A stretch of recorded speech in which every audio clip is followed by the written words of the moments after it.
Organisée conjointement ce dimanche par l'ASBL Rando Espace Évasion et la Fédération nationale sportive de l'enseignement libre, cette troisième édition du trèfle dinantais a attiré, tout comme l'an passé, quelques centaines de participants. C'est des circuits VTT qui sont ouverts aussi bien aux compétiteurs qu'aux randonneurs. Et le trèfle, c'est simplement 3 boucles qui reviennent, qui prennent le départ et qui reviennent au même endroit, c'est-à-dire le collège de Bellevue à Dinan. Et ça permet en fait à chacun de pouvoir doser son effort, de pouvoir choisir une boucle en fonction de ses capacités physiques. Parce que bon, il est bien certain qu'en février, bon, généralement tout le monde recommence à un peu de compétition, tout le monde recommence à rouler, il commence tout doucement à faire bon dehors. Donc en fait, chacun peut choisir son circuit en fonction de son entraînement, en fonction de sa résistance. Et c'est le principe de base, c'est ce qui fait que tout le monde revient au même endroit et part du même endroit. Outre les randonnées, une épreuve de cross-country était organisée. Et contrairement à l'habitude, ce n'est pas à proximité d'un chemin forestier, mais bien en plein centre-ville que le départ du trèfle dinantais s'est donné.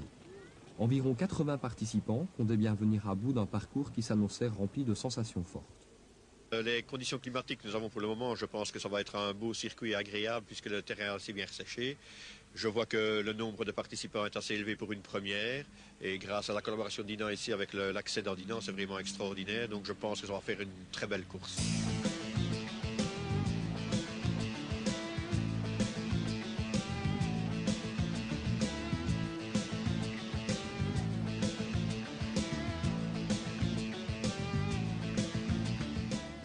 La boucle de 22 km qui a été concoctée par Jean-Jacques Biettelot de Rando Espace Évasion est assez physique et je crois que ça peut faire une très belle épreuve pour les années futures.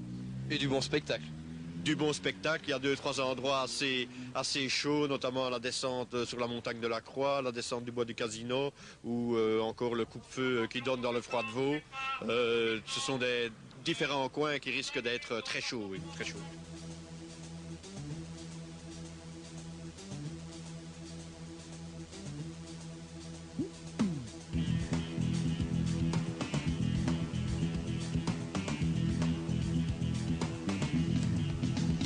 Entourés par 4 motos, les bikers ont de suite adopté une cadence soutenue.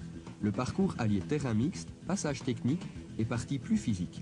Malgré son côté sélectif, les coureurs qui en sont venus à bout l'ont visiblement apprécié. Comment s'est passée la course? Très bien, très bien. Très beau parcours.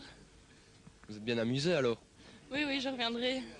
C'était très difficile, surtout à 43 ans. La dernière descente ici était très technique, très dangereuse, beaucoup d'escaliers, casse-gueule quoi. C'était vraiment bien.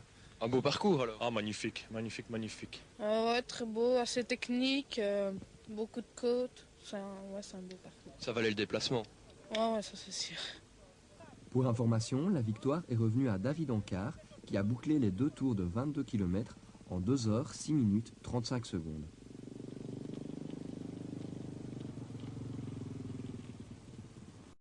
La fête était loin d'être terminée, le contre-la-montre VTT a conclu en apothéose cette longue matinée sportive.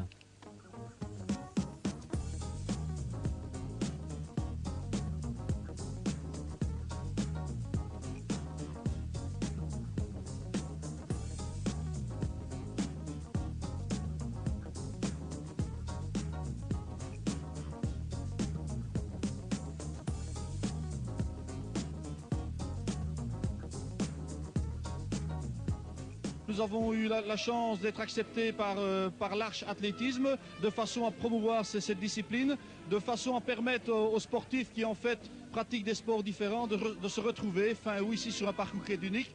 Parce que je crois que le cadre forestier de la vallée de la Lesse est exceptionnel. Les bikers qui viennent de terminer ici leur course se félicitent également d'un tel parcours. Et je pense que la satisfaction est générale. Et c'est vraiment une très belle journée pour notre association. Le succès de cette première organisation a dépassé toutes les espérances puisqu'on a inscrit plus d'une centaine de participants ce dimanche. Ce contre-la-montre VTT est en fait le premier qui est officiellement organisé en Belgique. Nous sommes tout à fait satisfaits et nous avons un taux de participation assez exceptionnel. C'est tout à fait inattendu et c'est un peu dans la philosophie de Rando Espace Évasion de développer ce style d'épreuve pour la première fois en Belgique, de sortir un peu des sentiers battus. Au niveau des résultats, on retiendra la victoire de Pascal Clarinval en 45 minutes 17 secondes. Eddy Loès termine à 3 petites secondes du premier. Frédéric Deblette clôture le podium à plus d'1 minute des leaders. Le premier vétéran n'est autre que Francis Bastien et Antoine van der Stickelen enlève la palme en junior.